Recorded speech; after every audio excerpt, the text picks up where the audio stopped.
And we are live. Welcome back to Takes by Fans. Today is Tuesday, September 23rd, 2025. I'm your host, Saint Nick, and we got a great show for y'all today. Week 3 in the NFL wrapped up last night with Monday Night Football. And once again, I mean, everybody on the Ravens must not be listening to the show, because the one thing I got one little ask for everybody that plays and works for the Ravens. And that one little small ask is to stop fucking Lamar Jackson. And here we are 3 weeks into the season with Lamar Jackson getting fucked every single game. Derrick Henry still fumbling the ball. This Ravens defense is Swiss cheese. Jair Alexander, I mean, get it together. Everybody get it together. The play calling is atrocious. The red zone play calling is appalling. I mean, this is at lengths of like Giants red zone play calling. It needs to be figured out, and we may have some answers, so we'll talk about it when we get to the game. Today, folks, on the show, you know we got to break down that Monday Night Football game from last night. We'll go through it. We'll show you the fuckings of Lamar Jackson. And Mark Andrews, I mean, you wasted a prime Mark Andrews game. I think he got everything thrown to him. He was the leading receiver. I mean, he was looking like Randy Moss out there. So when one person finally gets it, together, Mark Andrews and Rashad Bateman even came alive for the first time this season a little bit, they still lose, and there's still multiple fuckings going on. So, the Ravens let everybody down, let Lamar Jackson down. So we'll go over the game today on the show. A ton of stories to get into, and we don't have to, we got to update our power rankings. That's what we do today on the show, these Tuesdays. So we break down the game from yesterday, we got some stories to talk about, and we reorder our power rankings, and I think for the first time this season, we will have a new number one team. We cannot keep the Ravens at number one anymore, unfortunately. So we got all that today on the show. So let's just jump right into it. We only got one basketball story, so let's get into it. And this is just, oh my God, big time bad news here. I mean, this is so unfortunate. Fred VanVleet has torn his ACL. So the Rockets will be without him pretty much for the entirety of the season. And man, oh man, there was just so much buzz around this team. Kevin Durant joining. And now that Fred VanVleet goes down, man, I feel so bad. I mean, I'm a huge Fred VanVleet fan. I think he is a starting championship caliber point guard in this league, because we have seen him be a starting caliber championship point guard in this league with the Raptors, with Mr. Tree Boy, Kawhi Leonard. So I really wanted to see, Fred VanVleet back on a championship caliber team with, an abundance of weapons all around him. So this is definitely going to hurt. They're going to have to rely on, who do we got as their backup here? Amen Thompson is kind of the backup point guard, but he's the starting small forward, so they're gonna have to go out and get another point guard. Some people have been throwing the name Russell Westbrook out there. Yes, I would like that. I don't think Kevin Durant wants that, if I'm being honest, but we'll see what happens. I'll always take a Russell Westbrook Kevin Durant reunion. I'll always take that. But Houston, they gotta make a move. You are championship contenders. You're knocking on the door. The West is kind of loaded, so you're gonna have to fill in for Fred VanVleet here.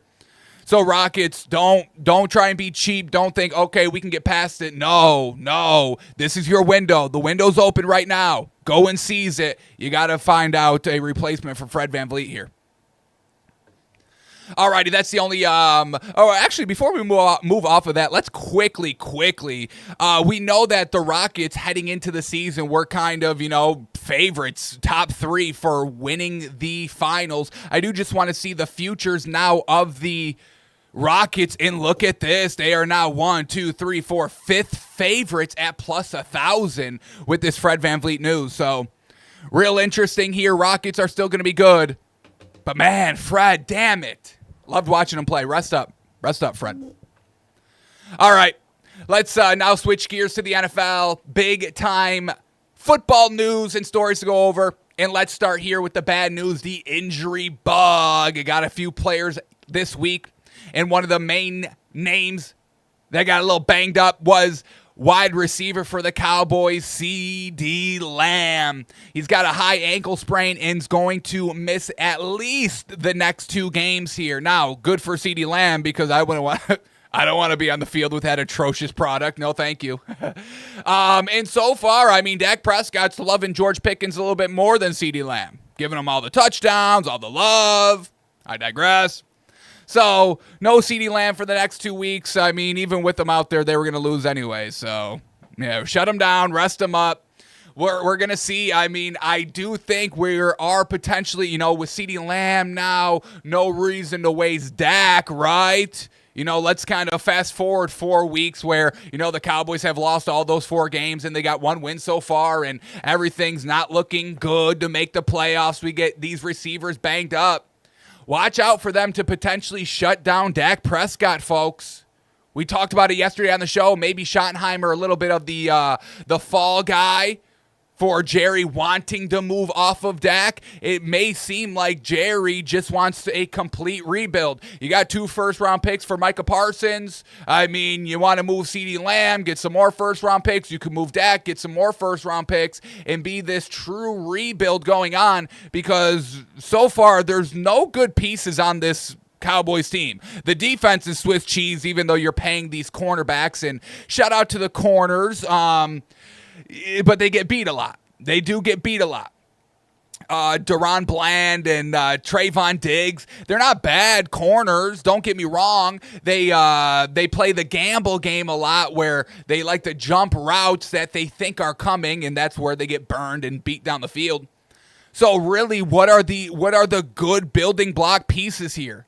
Dak's getting older. CeeDee Lamb's getting older. This is going to be interesting here, folks. With nothing to play for, Jerry Jones has to keep the Cowboys interesting, right? He has to keep the soap opera interesting, right? If they're not winning games, Jerry may make a buzz by trading every single asset here in rebuilding. So we'll keep an eye on that, but CeeDee Lamb out 2 weeks. 2 weeks minimum. All right, the injury bug now with the Giants. Running back Tyrone Tracy Jr. is expected to be sidelined 2 to 4 weeks due to a dislocated shoulder that he got on Sunday Night Football against the Chiefs. So this is good news for Scatterbo because, he'll get increased carries. And they also got Devin Singletary. I mean, we were talking about that heading into the season. This running back room is a little deep. So, yes, Tyrone Tracy out, but the Giants running game is probably going to still be the best thing about this team, right? So no Tyrone Tracy for a few weeks. All right, we get the press conference here, and this has been making its way all over the national media. Head coach Brian Daboll, this head coach reporter exchange about the quarterback position. And once again, I cannot stress this enough. Everybody on ESPN, the national media this morning is like, they got to move off. They got to start Jackson Dart. They have to. It will not matter. It's not going to matter, folks. Brian Daboll is not a smart offensive mind. It's just what it is. He was with Josh Allen, folks. Once again, Adam Gase was with Peyton Manning in Denver. And he got credit for that. So it doesn't matter about Jackson Dart. I want to scream it to y'all. I truly do. These Giants are boneheads, folks. When are we going to wake up and realize that? Everybody loves to point the finger at the player, but honestly, we have to be looking at the head coaches and these general managers, folks. Not just because they have these positions doesn't mean they're smart or anything. I mean, we're going to be talking about Shane Waldron. Shane Waldron a little bit later. This man's been in the NFL since like 2002, and he's been garbage his entire career, but yet here he is again, still having a job. It's just like you get into sports, you get into football somehow, whether nepotism or if you're a ball boy, water boy. Mike McDaniel was the ball boy and, got elevated up into this mess that he's in right now. I'm not here to knock Mike McDaniel. It's just an example. But these people are not smart as they think they are. It gets proven year after year after year after year, but because they have some experience, they get recycled all over. Brian Daboll doesn't know offense. I'm sorry. And once again, folks, maybe he did. Maybe he did know offense very good when he was having success with the Bills and Josh Allen. Maybe I'll give him that. But what do we know about football, folks? High turnover. It's high turnover. I mean, the average career in the NFL is like 3 to 4 years, folks. The superstars, the megastars make it all look like outliers, but the classic NFL player is 3 to 4 years. It could be the same thing with the offensive coordinator and the defensive coordinator. The schemes move in the NFL. Defenses get smarter. They get more athletic, able to coverage more ground. We're seeing these athletic studs be on defense, folks. You know, Travis Hunter's so good he can play both positions. That's the athleticism that is, keeps on growing in just sports in general. We have to keep updating our offensive minds, our play calling, what is working, what has worked, but is easily going to get sniffed out from here on out. Nothing lasts forever. Nobody's a genius forever. You're going to get passed up. You're going to get outthought. There's time moves, folks. Earth is for the young, unfortunately. You're going to get passed out. You're going to get phased out. It's just what it is. So enjoy your time, make your money, and then let the next person, the next man up, do the same thing. All these people, I'm in this position. I'm never going to leave it. I'm going to eat all the money up. It's just like, okay, all right, thanks. Okay. So, Brian Daboll's not a smart offensive mind. Joe Schoen is not a smart offensive mind. It's just what it is. We got the clearest evidence, folks. And I know I always harp on the Hard Knocks tape of the Giants from a year ago, 2 years ago. But it's so damning. It's so damning watching that, folks. It truly is. Everybody likes to brush over it. But we literally heard from these people's mouths, Saquon Barkley's not worth the money. A Super Bowl champion is not worth the money. Being on the cover of a video game, representing your team in your league, the face of the league, is not worth the money. Brian Daboll, I can't work with this. I can't work with Daniel Jones, Josh Allen Jr. Let me digress. Here we go, folks. This is the exchange between the reporter and Brian Daboll about the quarterback moving forward. They're going to go with Jackson Dart. The national media is clamoring all over it. Brian Daboll is literally, he ran a package. We saw it against the Chiefs with Jackson Dart. It was like back-to-back, like read option plays. He puts in Russell Wilson, runs the same read option type scheme that Jackson Dart just ran, and got no positive yards on Russell Wilson's rep of that same kind of play. You don't think first thing in the morning he's running upstairs to John Mara and be like, hey, look at this. We gotta make a switch here. My hands are tied. I finally got my quarterback. I can finally move the ball, but you just gotta say the word. Brian Daboll doesn't know offense. Sorry. Here we go. Question. So, quarterback Russell Wilson, Russ remains the starter moving forward? Brian Daboll answering. We're looking through all personnel decisions, and we'll do that over the next few days. Question. You're not saying Russ is the starter, right? You're just saying you're still working through that? Answer by Brian Daboll. We're doing what we normally do, which is watch the tape. We're just watching it with the players right now. We'll have staff meetings after this, but we come in, we watch the tape, offense, defense, kicking game, as a staff, and then we go meet with our players. That's where we're at right now. Follow-up question. When you say what you normally do, most Monday afternoons, you know who your quarterback is going to be the upcoming week if everyone's healthy, though. This seems a little different. Brian Daboll. We'll look. Well, look. We're going through the tape right now. We're evaluating everything. Question. So quarterback change is on the table? Daboll. I'd say we're evaluating everything. Question. When would you like to have a decision on who's going to start at quarterback? Daboll. I'm not saying who's starting or who's not starting. I'm just saying we're evaluating everything right now. We're going through the tape from yesterday, and we're evaluating every position right now. So that's Brian Daboll. They're evaluating. Hey, and Brian Daboll, while you're evaluating, why don't we evaluate the plays themselves? Can we evaluate those? Because I'll do that for y'all. Don't mind me. Don't mind me. I'll come over those red zone plays, and I'll see what you're up to. Because we've heard, folks, wasn't it Malik Neighbors last season where he was like, it ain't Daniel Jones, it ain't the quarterback here. The players are telling y'all, this man's a bonehead. He doesn't know. He doesn't know offense, and he's a little bit over his skis handling an entire team. Sorry you're not cut out for a head coaching job. Am I supposed to mince words?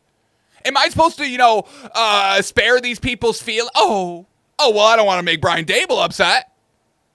Sorry you're not head coach material in the NFL. Sorry you're not one of the best 32 head coaches in the world for an NFL coaching spot. Brian Daboll's got to go. I don't know how, folks, I don't know how much apparent it could be.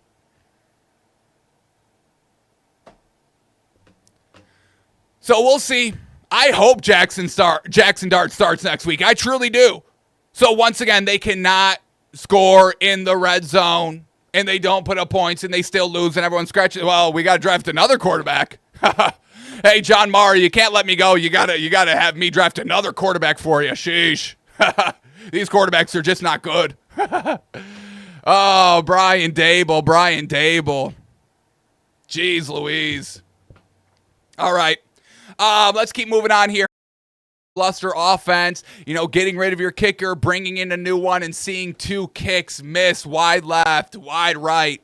Little demoralizing for the offense, and we saw that in full display. So, Zach Robinson, a little bit on the hot seat. Get it figured out. You got so much fucking weapons with the Falcons. 0 points should never even be questioned. The Dolphins put up, a touchdown in that first game against the Colts when we couldn't do anything. The Saints put up, I think, 9 points this week. A goose egg is never acceptable here, and the Falcons are going to try and get down to the bottom of it. All right, let's keep moving on here. The game that absolutely made me sick to my stomach, the Packers losing to the Browns, and we gushed about the Packers. We saw their offense, their pass-heavy attack offensively. We saw Jordan Love's passing charts the first 2 weeks. I mean, I'm seeing 10, 20, 30-yard throws down the field, loving it. And then we come to the Browns game, and we see Jordan Love's passing chart. I mean, just look at this. They're not even attempting anything over 10 yards. He had 1 pass over 10 yards. It was a completion, and that was it. So, a truly night and day game offensively here for the Packers, and we're going to have to drop them big bad in our power rankings because that game, once again, everybody just gushing about Jordan Love heading into the season. We had Tannenbaum on ESPN said Jordan Love is the best quarterback in the entire league, and we were always scratching our head. What does Jordan Love do better than other quarterback? What's his special power? And we never saw one, and he was lacking that special ability last week. That poor interception that really lost him the game, dude. That was so atrociously bad. Everybody likes to make fun of Tua for his bad picks that usually are ball tips and all that. I mean, nobody's even clowning Jordan Love for that. I mean, that should be all over the media. We should all be laughing at Jordan Love on how super trash that read and throw was on 3rd down that gave the Browns such a short field to tie up the game. So this passing chart makes me sick. Packers better get it figured out. Jordan Love, he's on notice. And as we're talking about the Packers, let's talk about Jerry Jones because we do have a Packers-Cowboys matchup this Sunday. And Jerry Jones ain't giving Micah Parsons no tribute. No. No big Jumbotron video thanking you for what you've done for this team. No. He says, quote, it's not appropriate. And I don't mind it. I mean, you trade somebody, you get rid of them, Especially somebody that, Well, I know, because Micah Parsons was never in the wrong here with these negotiations. So let Jerry Jones be in his feelings. Once again, Jerry Jones' legacy, I mean, it's not looking good for you. It's not going to be good. Your legacy, Jerry. Unfortunate, but you did it to yourself. This is what you wanted. You wanted the soap opera. You want people talking about you, and this is people talking about you. You ruined your own legacy because you thought you were smart.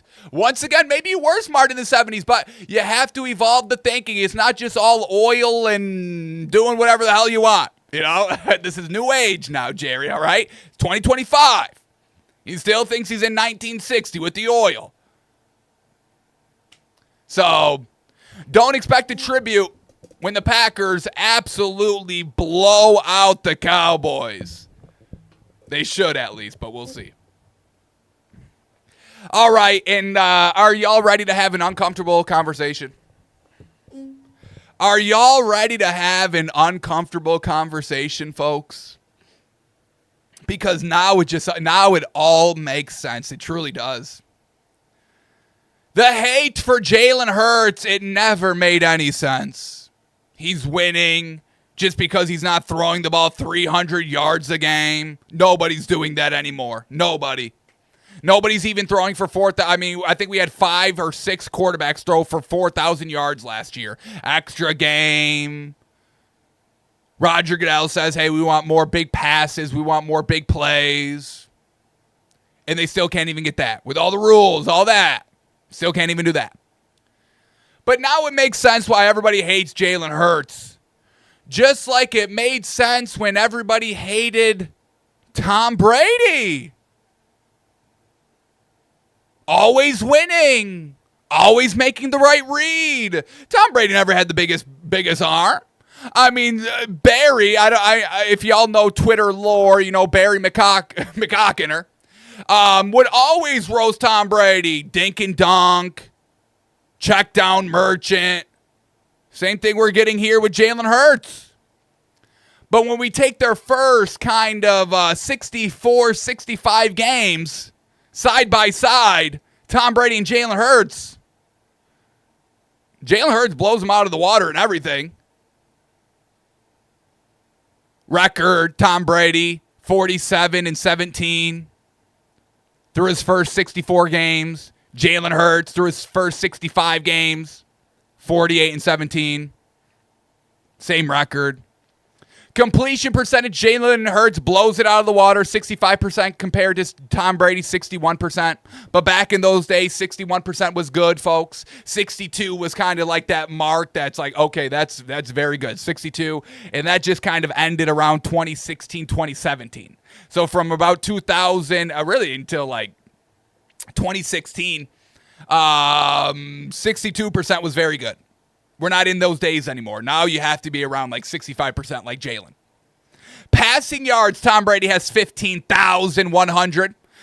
Jalen Hurts has 14,000. So 1,000 less yards overall by Jalen Hurts. That's what we're looking at. Between him and the GOAT, 1,000 less yards. Same record. Passing yards per air. Yards per air yards. 7.1. Yards per attempt by Tom Brady, 7.1. Jalen Hurts, 7.5. Yards per game, Tom Brady, 237. Jalen Hurts, 216. Passing touchdowns, Tom Brady, 105. Jalen Hurts, 82. But you do those tush pushes, you know, they're right there. Those are close numbers. Interceptions, Tom Brady has 54 through his first 64 starts. Jalen Hurts only 35.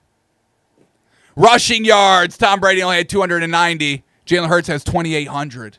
In rushing touchdowns, he has 56. Jalen Hurts, while Tom Brady only had 3. Now, Tom Brady had one more Super Bowl, but Jalen Hurts, they've been to the same number. Super Bowl MVPs, they've got the same. Pro Bowls, they've got the same. All pros, they've got the same. So now it makes sense. Jalen Hurts is the new GOAT. It's not Patrick Mahomes. It was never Patrick Mahomes. It's Jalen Hurts. Patrick Mahomes still has to rely on kind of his receivers and his weapons to get it done. Oh, Travis Kelce didn't have a good game. They lose week 1. Oh, nobody could catch the ball in the Super Bowl against the Eagles. Oh, Jalen Hurts says, fuck it, I'll do it myself. I'll do whatever you need. I'll play defense if I need to. These quarterbacks do whatever it takes to win. They don't need to be praised. They don't need to have the 300-yard game every single game.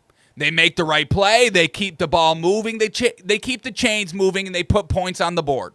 Everything you want to do to win the Super Bowl, to win a game, to win a season, and to win a Super Bowl. Jalen Hurts, folks, he deserves your respect. Does he have the biggest arm? No. But what does the biggest arm get you? Josh Allen's got the biggest arm. What does that get you? Get you everybody to slurp on you for no reason. Get you some sympathy MVPs. But that's it. No Super Bowl appearances. With 2 extra seasons, 2 extra years. And Jalen Hurts has been to 2. Okay. You keep your big arm. Hey, Josh, you keep the big arm. Look, you get everything you want. Look, you got the big arm. You got the girl on your side. You got the national media in your draws. The national media's in your draws, son. You like it? So, Jalen Hurts is him, folks. You can keep digging in your heels.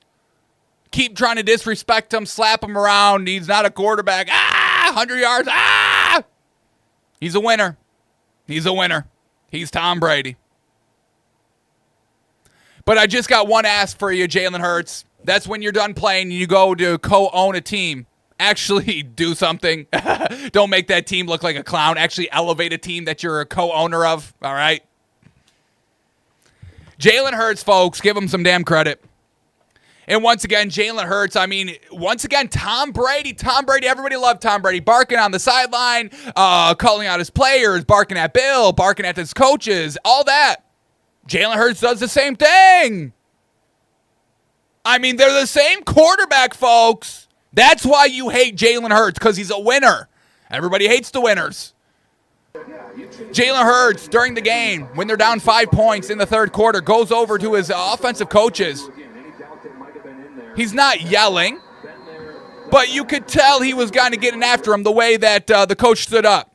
You ever been talked to so disrespectfully, but the person saying it was kind of right, at least on the right track, and you're kind of sitting down and like you're feeling so attacked and so disrespected, you kind of just got to stand up and stretch a little bit. Who are you talking to like that? Let me stand up a little bit. You can't be getting yelled at sitting down. It's never a good look. Never a good look. Gotta stand up. And that's exactly what happens with the offensive coordinator. Jalen Hurts comes over, he's saying some words. He stands up, he does a little stretch, a little shoulder roll, little because he's getting chewed out by his quarterback. And rightfully so. Trust me. We heard after the game with Pam Oliver say, kind of take a little bit of a dig at his offensive coordinators and play caller. Says, hey, we have to stop playing not to lose. And if that message doesn't ring so fucking true to everybody in the NFL, hey, Dan Campbell, can I give it up for Dan Campbell? Goddamn.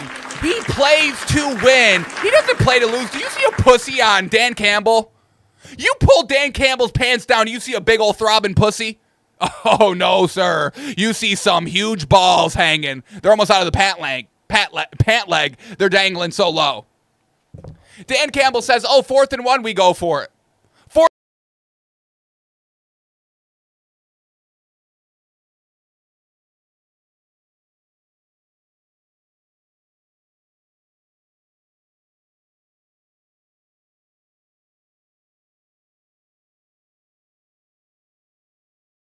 Game even more. Prolong my loss even more. You play to win the game. Stop being pussy and play and win the game. Jalen Hurts says that to his coaches. Hey, I can throw the fucking ball. Did you see the strike, dude? When they were trying to get back in the game, Jalen Hurts slinging the ball over the shoulder. I think it was A.J. Brown. Dude, he can ball. We know that. His accuracy is very good. But we're caging him. Why are we caging Jalen Hurts? Because the national media says he can't play? Because the boneheads on ESPN and Fox say he can't play? Okay. It's absurd. All right, we got to keep moving on here. Another, and I'm telling y'all, I said it and I'm going to say it again. I am moving to Indiana. Everything I hear, I just gush. Indiana is the ultimate sports town, the ultimate sports city. We heard it all season long with the Pacers and the Indiana Fever. We saw the home crowds. We saw kind of the outside stadium shots. Everybody, woohoo, everybody getting ready for the big old game in the finals. Small market, blah, blah, blah, blah, blah. We knew that the WNBA and the NBA, the Fever, the Pacers were so close-knit. We had Pacers players going to the Fever games. We had Fever players going to the Pacers games and the NBA Finals. This biggest growing sports market around. So come on down. Folks, who's joining me? Who's moving down to Indiana with good old St. Nick? Oh, man, I love it. Keep it up. And speaking of Daniel Jones, I've been telling y'all about him. I've been telling y'all. Nobody wanted to listen to me. I try to tell y'all, folks, y'all only disagree with me because I'm early. Everything I say is right, but I'm a little early because I can see. I know things. I know ball, and I know y'all. I know where y'all like to go. I know what y'all like to say. I know why y'all say things. I know y'all, folks. Don't think I don't know y'all. But NFL on CBS, the official Twitter account. Daniel Jones looking a bit Josh Allen-y this season. With the Spider-Man meme of Daniel Jones and Josh Allen both pointing at each other. I've always called Daniel Jones Josh Allen Jr. We just needed that bark to his bite. We had the Josh Allen swag, and now we're getting the Herbert swag, and we're starting to crack that shell of Daniel Jones. And hey, Daniel, you know the key to that, baby? Having a nice woman on your arm. Josh Allen, Haley Steinfeld. And Josh Allen was having a little swag before then. But Madison Breer, oh, baby, she unlocked Justin Herbert. Woof. So Daniel Jones, go find a nice gal to have on your arm. Get that confidence up a little bit, all right? But these are the numbers side by side this season. Record-wise, they're both 3-0. Pass rating, Daniel Jones is 111. Josh Allen's only 108. Don't shoot me. Completion percentage, Daniel Jones 71.6. Josh Allen 69.7. Interesting. Total touchdowns, Daniel Jones 6. Josh Allen 7. Total yards, 871 by Daniel Jones and 869 by Josh Allen. And they both have no turnover, so maybe Josh Allen Jr., mini Josh Allen's actually becoming the main Josh Allen. Huh. Well, I'll just keep that in mind as the season progresses. Shout out to Daniel Jones. All right. I don't even know how this is possible, but it's one of the funniest things I've ever seen in my life. We get the percent of rushing yards to come after contact among all running backs with 100-plus rushing yards this season. And when you look at, we get Devon Achane, 66% of his yards come after contact. Derrick Henry, 70% of his yards come after contact. Josh Jacobs, 92% of his yards come after contact. So shout out to him. And that offensive line, not that good. But this is the funniest one. Ashton Jeanty, folks, in that Los Angeles Raiders team. This may be the worst offensive line of all time. Ashton Jeanty, 101% of his rushing yards come after contact? 101%! He has 144 rushing yards and 146 yards after contact. Absolutely insane. Absolutely insane. So everybody is knocking, Ashton Jeanty, he's not kind of the big old pick that he was billed out to be. We're not getting the big explosive plays. But that's because, he's instantly getting blown up in his face with every run, and he has to try and do something to try and make it a positive gain. So take it easy. Take it easy on Ashton Jeanty. The Raiders are so trash, folks. Alrighty, let's keep moving on here. We got a couple of more things really quickly. First, I just want to shout out the Panthers special teams. I mean, god dang, this whole new punt rule, or kickoff rule, just new strategy. Who's going to be the first one to come up with it? And the Panthers have it very good. Kicking the ball into the landing zone from the 20 to the kind of end zone. You got to bounce the ball in there. And with all these kind of returners playing all the way back to that kind of end zone, you punt the ball kind of right at kind of the 20, the 15. Ball gets a nice bounce. The returner has to go retreat all the way back to the 3-yard line to corral the ball. And the Panthers had the Falcons starting at the 10-yard line. I mean, what a disadvantage, no, folks? And once again, we saw the Falcons put up 0 points, having big field to go, folks. I mean, you teams are starting at the 35. You start at the 10. You're way behind the 8 ball here, especially with the struggling offense. So, shout out to the Panthers special teams. We'll see if they can keep it up, but they got the win, so shout them out a little bit. Another thing, once again, y'all just don't listen. This Vikings defense, shout out to Brian Flores, folks. I mean, goddamn, dude, this is how you have to play defense, dude. And it's so crazy that not everybody's thinking like this. Like, you're just letting the quarterback change what they want to do depending on what the defense looks like, and the defense is just standing there letting them do it. Letting these smart offensive quarterbacks, there are not too many out there, but when you do get a smart offensive quarterback that can kind of, redirect the offense into beat the coverage that the defense is showing, the Vikings don't let you do that. And this is how everybody's defense should be. There should be so much movement pre-snap. The quarterback has no idea what the fuck is going on. And Brian Flores does that so perfectly. It's absolutely beautiful. I mean, just look at this Vikings defense here, folks. Look at this. Look at all this movement. They had a little shift there by the Bengals, so the Vikings defense shift. We now got these corners going up and kind of playing man on the corners where more defensive backs drop back to a 2 shell over the top. But they're going to go one more. They're going to go one more quick movement here. Right before the ball is going to get snapped, we see the quarterback kind of raise his leg, getting ready for the ball to be snapped. Instantly, a cornerback ditches his receiver. He goes and plays. Now we've got a 3-shell kind of over-the-top look with man across the board. 2 different switches defensively to change up the look. And what happens?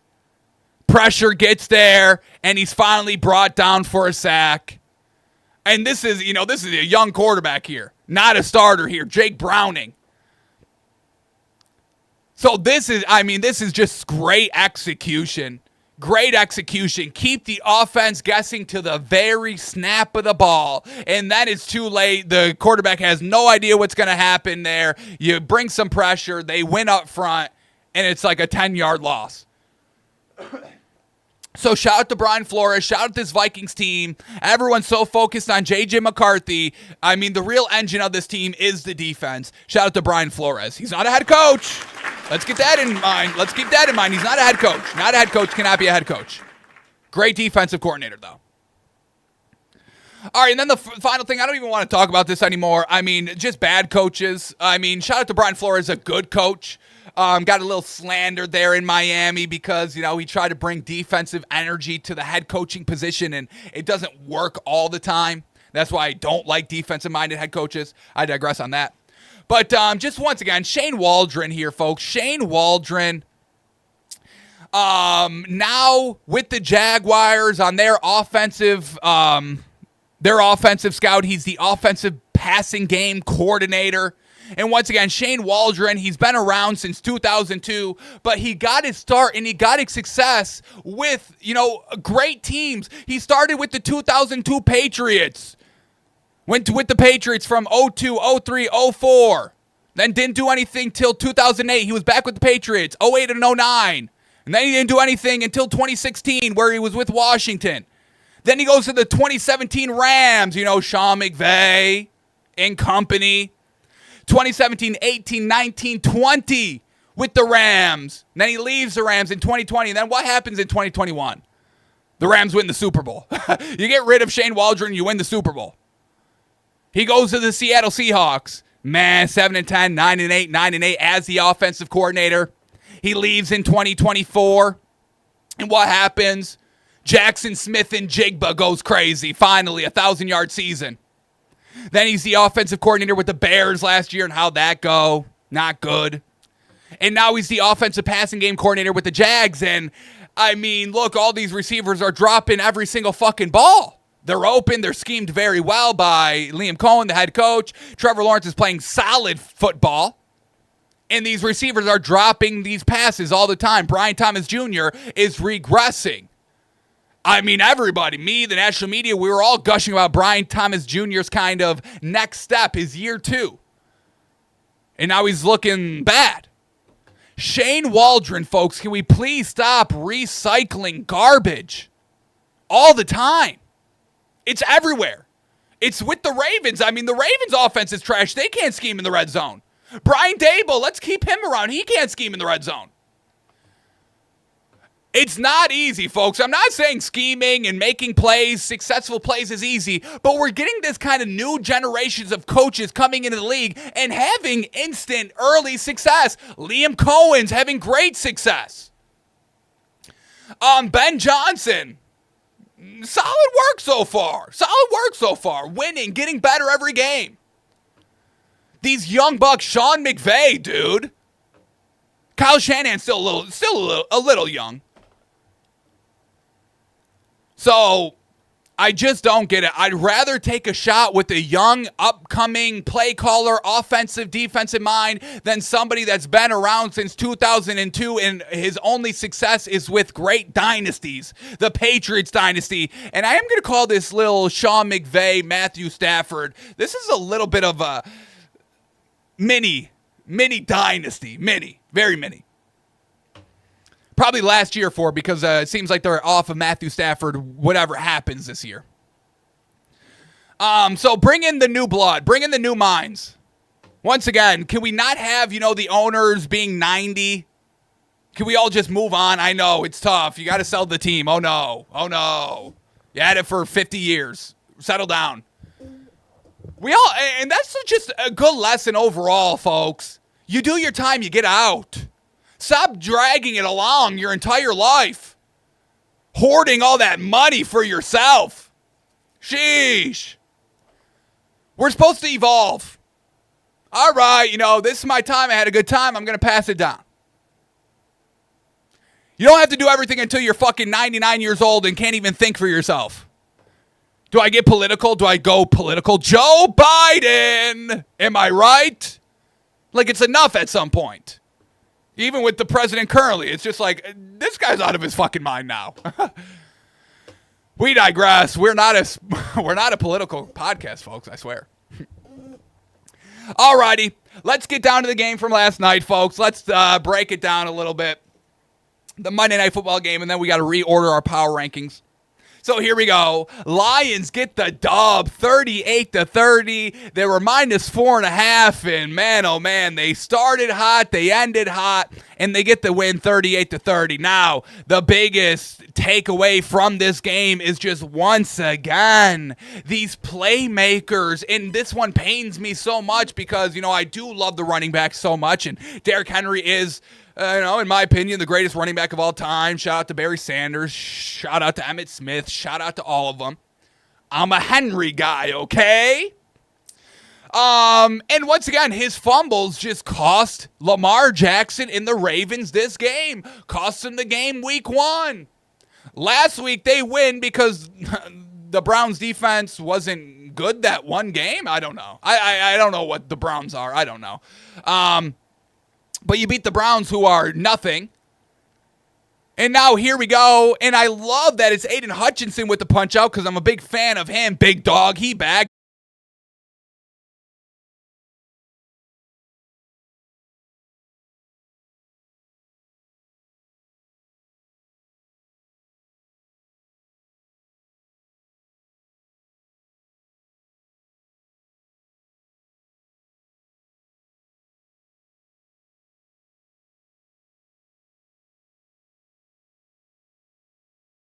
this game. I mean, Joe Buck, you got to get a little better. I mean, look, this play calling yesterday wasn't good. No energy, no excitement for touchdowns. He's like, all right, Derrick Henry, he broke through the line to the 10, to the 5, kind of like doubting if he would get there.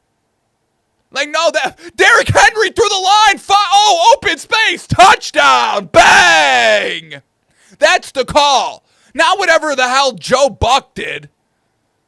Let me see if I can bring it up. I was kind of disappointed. Joe Buck is one of my preferred commentators. Dig, sideline, touchdown. I mean, goosebumps. Let me see if I could bring it up here. Where's this Derrick Henry touchdown?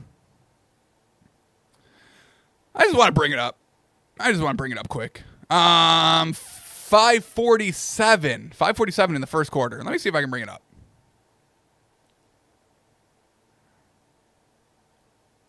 Here we go.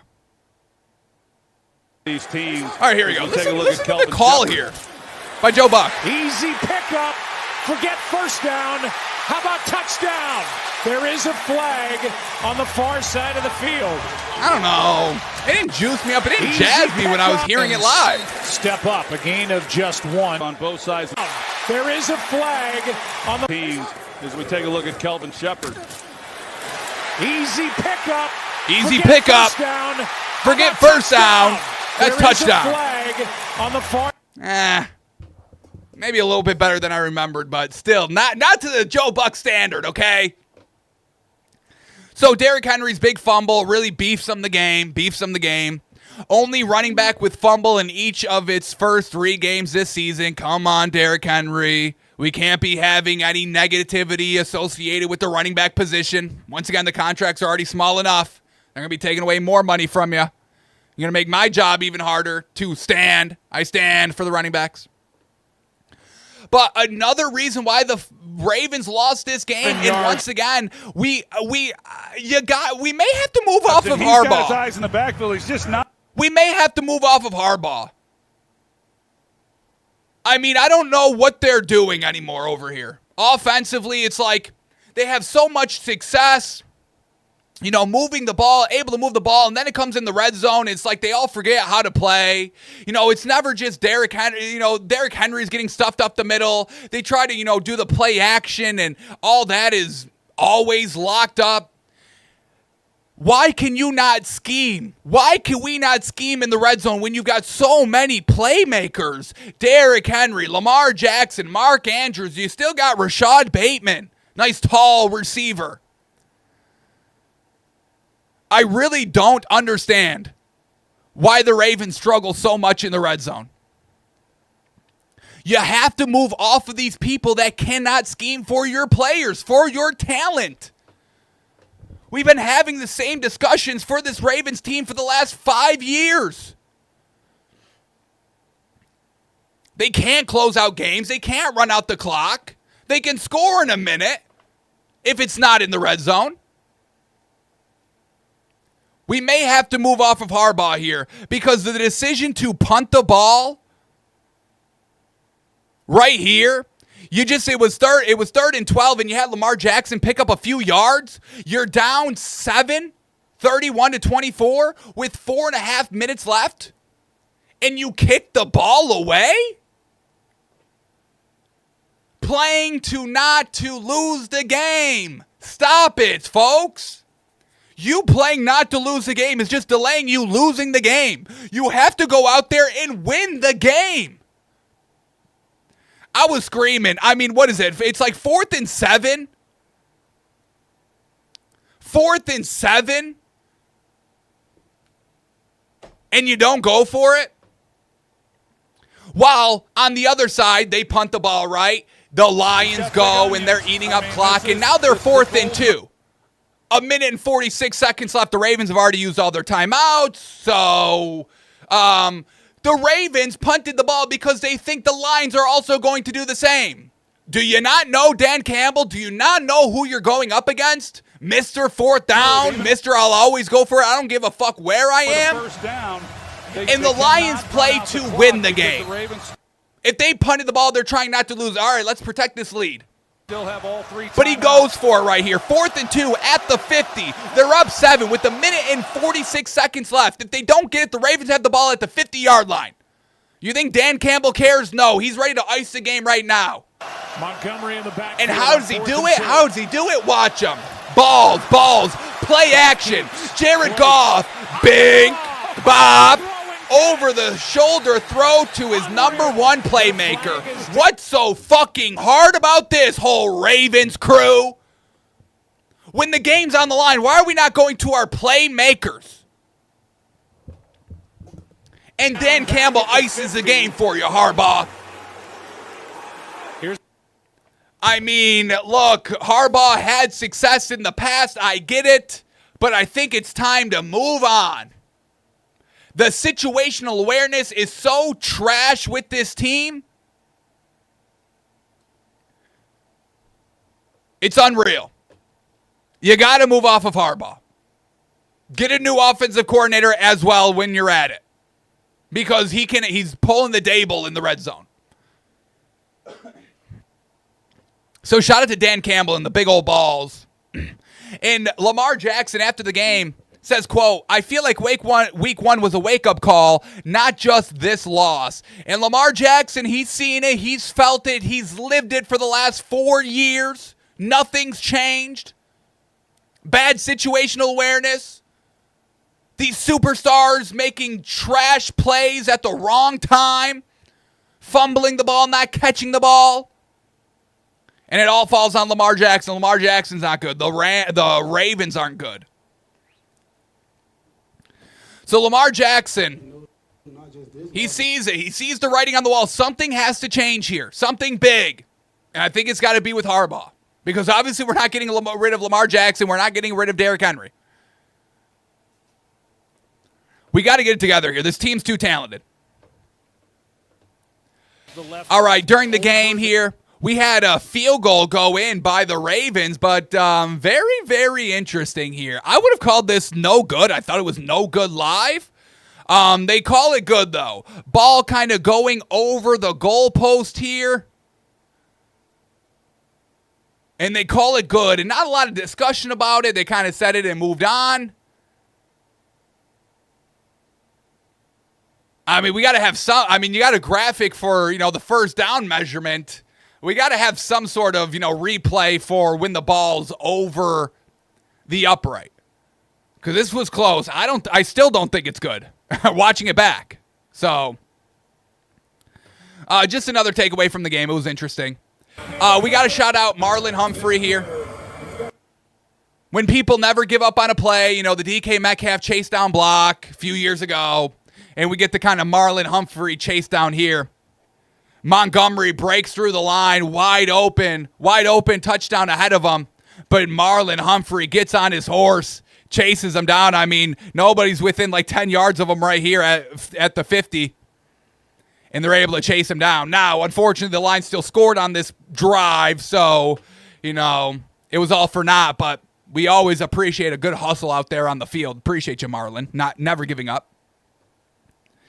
And then once again, with the bad play calling, the terrible red zone, not taking that field goal in the red zone, got to take points. I mean, dude, it was like 3rd and 1. You run it, you lose 2 yards, and you still go for it on 4th and goal from the 2 or 3 yard line. You got to take points here, folks. You got to.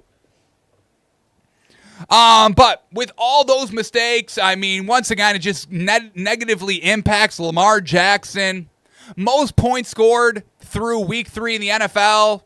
The Ravens have the most points scored, and they're 1-2, while the Colts with 103 points are 3-0. The Lions with 103 points are 2-1. All these stats by Lamar Jackson. The Ravens have 111 points this season, the most through 3 games by a team with the losing record in NFL history. And what are the graphic they use? Lamar Jackson, of course. Completion, 51 of 71. Passing yards, 722. 118 rushing yards. 10 total touchdowns, but a 1-2 record. History, history of being, good and trash. The Ravens offense versus Ravens defensive rankings this season. The offense is first in points, second in yards per play, 12th in passing yards, 12th in rushing yards, 14th in yards. And then the defense, 31st in points, 32nd in yards, 25th in yards per play, 28th in pass yards, 30th in rush yards. I mean, come on, defense. You can't be this atrocious. And everybody, I just want to say this. Don't write off the Dolphins quite yet. Because the Ravens have given up 97 points the most. And the Dolphins have also given up 97 points this season the most. So if the Ravens are 1-2 and, still able to maybe turn the season around with the trash defense, there's hope for those Fins fans out there, baby. We stand together. Fins strong together. Yes, folks? So, Lions get the win 38-30. The running game, goddamn, David Montgomery, 12 rushes for 151 yards, 2 touchdowns. Jahmyr Gibbs, 22 rushes for 67 yards, 2 touchdowns as well. Amon-Ra St. Brown, the leading receiver, 7 catches, 77 yards. Jamison Williams, the number 2 receiver, second in yards, 2 catches, 43 yards. So, the overall Lions offense, we saw it back last week and it's sticking around. And it got it done against this Ravens team. Shout out to Jared Goff, 20 of 28, 202 yards, 1 touchdown, 71% completion percentage. Getting the job done. Alrighty. That is all we needed to cover for today, but I do want to reorder our power rankings. So let's get into that and we'll close the show with that. So, these were the power rankings. I'll just do the top 10 heading into the season, or into this week 3. There is going to be a little movement here, folks. We had the Texans at 10, the Vikings at 9, the Bengals at 8, the Bills at 7, the Packers at 6, the Eagles at 5, the Rams at 4, the Bucks at 3, the Chargers at 2, and the Ravens at number 1. But we are going to have a lot of top 10 movement, I'll tell you that. So let's start here. We'll start 20 through 32. Let's start here at the back end. And I'm still going to leave the Saints here as the 32. I apologize for calling Spencer Rattler the bathroom and all that, but still, team's not good. Going to have them at 32. I'm going to keep the Panthers here at 31. I'm going to keep the Panthers here at 31. I know they had a big old win, shutout win, but it was against the Falcons, and I'm not really buying into this Panthers team. Still going to leave them low. The Browns at 30, I'm going to move them up a little bit because this Browns defense showed something. Obviously, the offense is so pathetic, but the defense, they may be able to live with that defense here, folks. So I do want to move the Browns up a little bit, and I'm going to move the Raiders down to 30th. I'm going to move the Raiders down to 30. Trash team, Geno Smith, plays a better game and still get absolutely blown out. If it's not the offense, it's the defense. If it's not the defense, it's the offense. Too many cooks in the kitchen here with the Raiders. They're at number 30. All right, number 29, I'm going to put the Tennessee Titans. They're getting better every single week. Cam Ward getting better. The defense needs to kind of shore up overall. Hate the head coach. Absolutely cannot stand the head coach. Don't like him at all. But Cam Ward getting there. And these receivers need to start stepping it up. Truly. But a nice little glimpse here by the Titans. We move them up. I want them at 29. All right, now we're looking at 28, and I got to go the New York Giants, dude. As long as Brian Daboll is there, they've got nothing. Boneheads up front. And actually, no, I'm going to keep them at 28. Because I like the pieces on that team. They still got nice pieces. It's just Brian Daboll doesn't know offense. It's clear as day. That's the answer. All right, number 27, we are going to go the Cardinals. The Cardinals. Once again, there's no urgency in this team. There's never any clutchability. When Kyler Murray shows an inch of clutchness in his bones, we'll start moving him up. But there's no clutchability, not by the quarterback, not by the receiver. And the head coach had a weird quote at the podium. I was going to play it, but it's too low. It's something along the lines of a reporter asking him about the offense and the play calling, and the head coach says, I'm never worried about the play calling. I always know what we're doing offensively. If you want to call out the play calling, you got to call out me first because I oversee it all, or something like it was. Ugh. I'm not a big fan of that card. I don't like the Cardinals over there, folks. So Cardinals at 27. And then we'll have the Browns at 26, I think. I think that's fine. Browns got to move up a little bit. All right. So we got Browns at 26. Actually, I'm going to move the Browns above the Jets. We'll have the Jets at 26. I'll have the Browns at 25. The Jets, I mean, I don't even know what the hell is going on over there. They got lucky on their special teams and then beefed the game still. Nothing impresses me. Nothing impresses me with that Jets team. They're supposed to at least have a good defense. No? I don't even know if they got that. So Jets at 26. We're going to keep the Browns at 25. I'm going to move the Broncos down to 24. Actually, I'm going to move the Broncos down to 25. What do the Broncos have? Bo Nix kind of playing a little bit of game manager football, but not really. Broncos were supposed to have one of the best defenses in the league. I'm putting the Browns at 24. Broncos at 25. I like that, I think. Actually, no, I don't like that. The Cowboys got to be moved down. The Cowboys are at 24. Their defense, once again, atrociously bad. I get a little something. Dude, remember when we were going over rushing props for the entire season and Javonte Williams was at 550 and we couldn't believe it and we gushed over it. We took it. We bet it. He's already at like 300 yards. Oh, man, it's too funny, dude. What were they thinking? Javonte Williams, folks. I got it right here. 54 yards game 1, 97 yards game 2, 76 yards game 3. He's at 500 yards on the season. That was his line set by Vegas. 500 rushing yards. Crazy. All right, I digress. Cowboys at 24. I want the Browns at 23. Yes. Browns at 23. Bears at 22.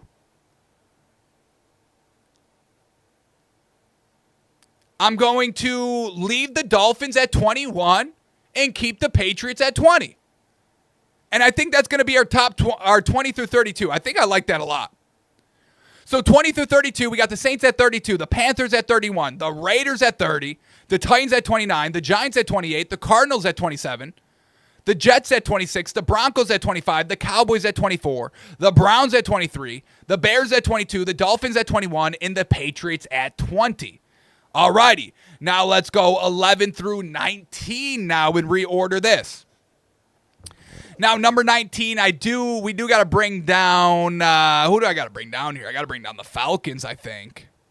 The Falcons at 19, that performance, what the heck is that?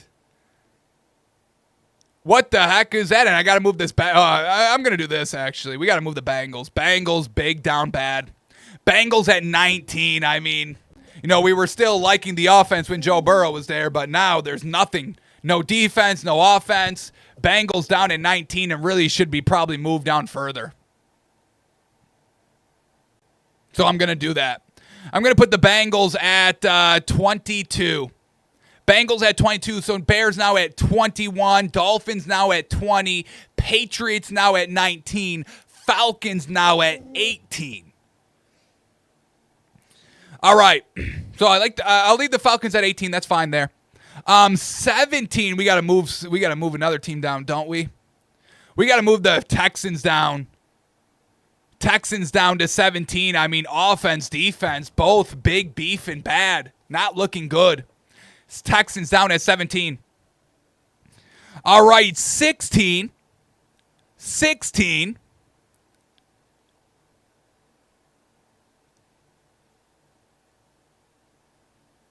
We're going to keep the Seattle Seahawks. We're keeping the Seahawks at 16. Look, Sam Darnold playing solid so far. But once again, it was against the Saints, so let's not gush about the win. But they're slowly getting there. All right, number 15. Man, this is getting tough. Number 15, I think we leave the Niners at 15. They're working with Mac Jones. The defense is all right. Got it done in the clutch. We'll leave the 49ers at 15. 14. 14. I'm going to bring down the Jags a little bit. Just a little bit. They're trending up. They're trending up a little bit. Love the head coach. But these receivers have to get it figured out, dude. So many drops. Like, Trevor Lawrence is having, like, sub 60% completion percentage because his receivers. And it's going to get them beefed one time. It's really going to start losing them games if they don't get it figured out. I'm going to put the Jags at number 14. I'm going to move them down to 15. I'll give the Niners a little bit more respect. But the Jags are something here, folks. The Jags are something. Alrighty, number 13, I'm going to drop the Chiefs. I mean, they beat the Giants. I'm still not, we're still not gushing over them. And honestly, I'm going to do this. I'm going to put the Chiefs down at 15, elevate the Jags, elevate the Niners. Jags at 14, Niners at 13. I'm not going to take that Chiefs win too much there. Alrighty, we are at number 12 now. 12. And I'm going to move. No, we don't got to move them out. Yeah, we're going to move the Steelers down to 12. We're going to move Washington down to 11. We're going to move Green Bay down to 10.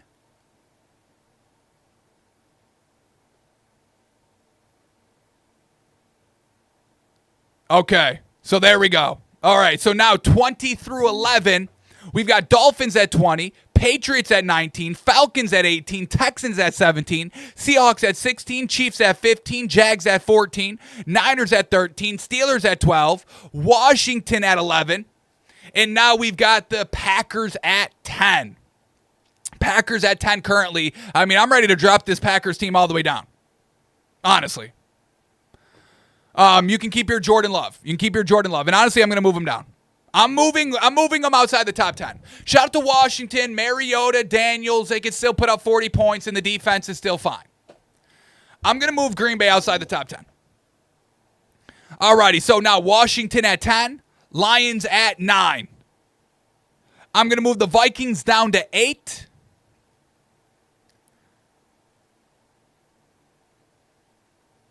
I'm going to move the Rams down to 6. We're going to keep the Colts at 7. Rams at 6. We got to move the Ravens down. Got to move the Ravens down. I'm going to put them at 4.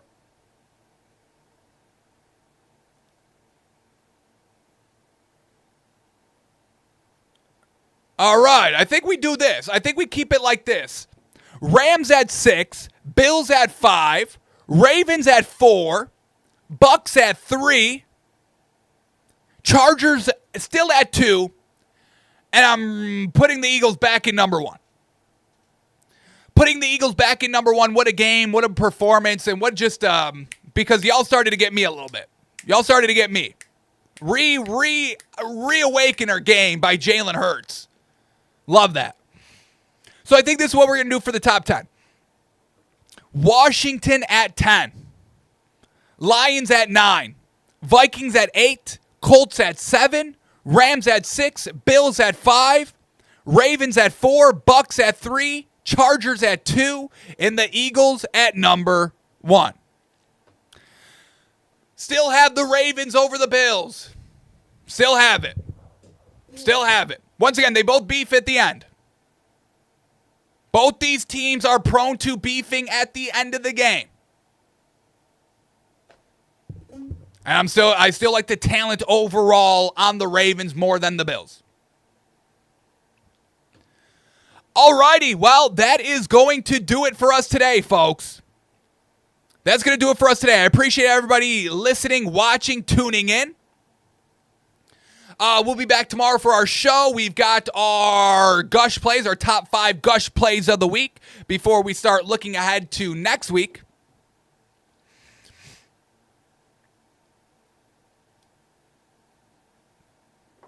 Hey, I got you. Appreciate all that, truly.